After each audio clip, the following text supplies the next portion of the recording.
नाम सईदा शाहीन है।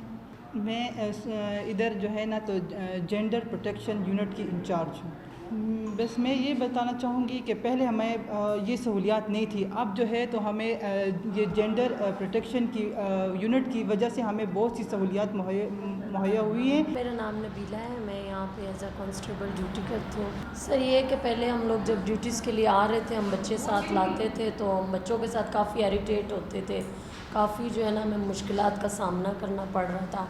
अभी हमारे लिए जैसे कि डे केयर सेंटर बना दिया गया है तो ये हमारे लिए काफ़ी सहूलत हो गई है।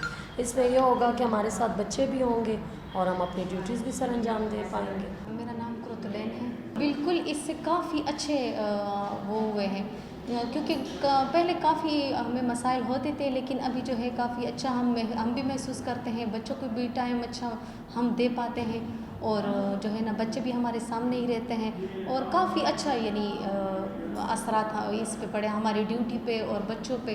काफ़ी अच्छा रिलैक्स हम फील कर रहे हैं। बिल्कुल, ड्यूटी ये है कि ड्यूटीज़ में बच्चे भी ऐसा है कि बच्चे भी लाने पड़ते हैं, क्योंकि घर में कभी कभी कोई रखने वाला नहीं होता, तो दूसरे इस्लाम में भी होगा तो वो भी कंफर्टेबल फील करेंगे। जी बिल्कुल, जिस तरह के यहाँ पे ये इक़दाम हुआ है तो इसी तरह बाकी अज़ला में इस तरह का होना चाहिए। इसलिए भी होना चाहिए ताकि वो भी हमारी तरह इनको भी हमारी तरह सहूलत मिले, वो अपने बच्चों को भी टाइम दे सके और अपनी ड्यूटी को भी सही तरह से सरअंजाम दे सके।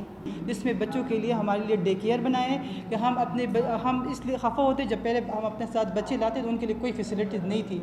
अब जो है ना तो ये जेंडर प्रोटेक्शन यूनिट में हमारे लिए डे केयर बनाया, जिसमें हम अपने बच्चों को ला के उधर वो करते हैं, अपने बच्चों को डालते हैं तो वो बच्चे खेल में वो होते हैं, तो इधर हम अपनी ड्यूटी अच्छी तरीके से सरअंजाम देते हैं, क्योंकि हम टेंशन फ्री हो गए, क्योंकि बच्चे भी हमारे साथ हैं और हम जो है तो अच्छी तरीके से अपनी ड्यूटी कर सकते हैं।